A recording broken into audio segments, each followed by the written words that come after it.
আগামীকাল রাজধানী সহ দেশের সকল নগর মহানগরে জমায়েত কর্মসূচির ঘোষণা দিয়েছে আওয়ামী লীগ।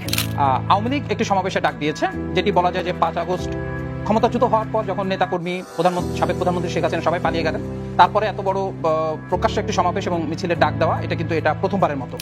হাজার হাজার মানুষের উপস্থিত হবে সেই অবৈধ অসাংবিধানিক সরকারের পদত্যাগের দাবিতে মাননীয় প্রধানমন্ত্রী সেখানে বক্তব্য রাখবেন। দীর্ঘ 4 মাস পর আবারও আওয়ামী লীগের নেতাকর্মীরা দেখা দিতে শুরু করেছে।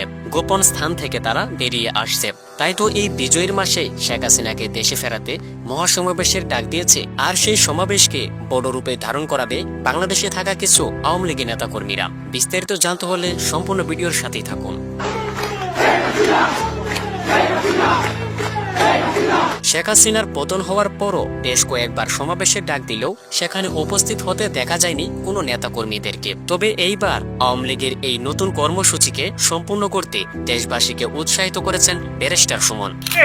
আমরা বঙ্গবন্ধু কন্যারে এই ক্রাইসিস মোমেন্টে বাঁচানোর জন্য যে যার জায়গা থেকে বিজয় মাসের 8 ডিসেম্বর সমাবেশে উপস্থিত হতে পারে 5 থেকে 7 লাখ নেতাকর্মী। কেননা এইবার আওয়ামী লীগের এই সমাবেশে প্রধান হিসেবে যুক্ত হতে যাচ্ছে সাবেক স্বরাষ্ট্র প্রতিমন্ত্রী সোহেল তাজ। আমি শুধু এতটুকুই বলবো যে আমাদের পরিবার সর্বক্ষণ সবসময় আওয়ামী লীগের দুঃসময়, দেশের দুঃসময় সবসময় দলের সাথে ছিল। আমাদের দেশের এবং দলের দুঃসময় আমিও থাকবো।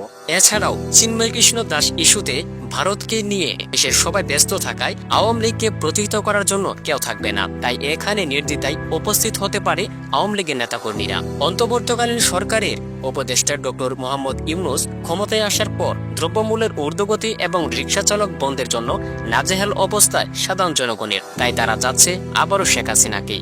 আগে ভালো ছিলাম, আগে শেখ হাসিনা যখন আসছিল ভাই সত্য কথা মোটামুটি ভালো আসছিল। এখন তো অবস্থা খুব খারাপ দেশের, এটা আমি জানি, আমরা জানি, সবাই জানি। আগের চেয়ে আমরা বহুত কষ্ট আছি বর্তমানে। যে অবস্থা, আগে যদি দৈনিক 1000 টাকা কামাইছি তাইলে 1-2 দিন কামাই গেছে। এখন বর্তমানে 1000 টাকা কামাইলে একদিনও কামা সম্ভব না। তাই শেখ হাসিনাকে ফেরাতে 8 ডিসেম্বরে আন্দোলনে যোগ দিতে পারে সব শ্রেণীর পেশাদার মানুষ। প্রিয় দর্শক, দেশের এই পরিস্থিতিতে শেখ হাসিনা নাকি ডক্টর ইউনূস, দেশের জন্য কে উত্তম তা অবশ্যই কমেন্ট করে জানাবেন। আওয়ামী লীগের এই নতুন কর্মসূচির সর্বশেষ তথ্য পেতে আমাদের চ্যানেলটি সাবস্ক্রাইব করে সাথেই থাকবেন।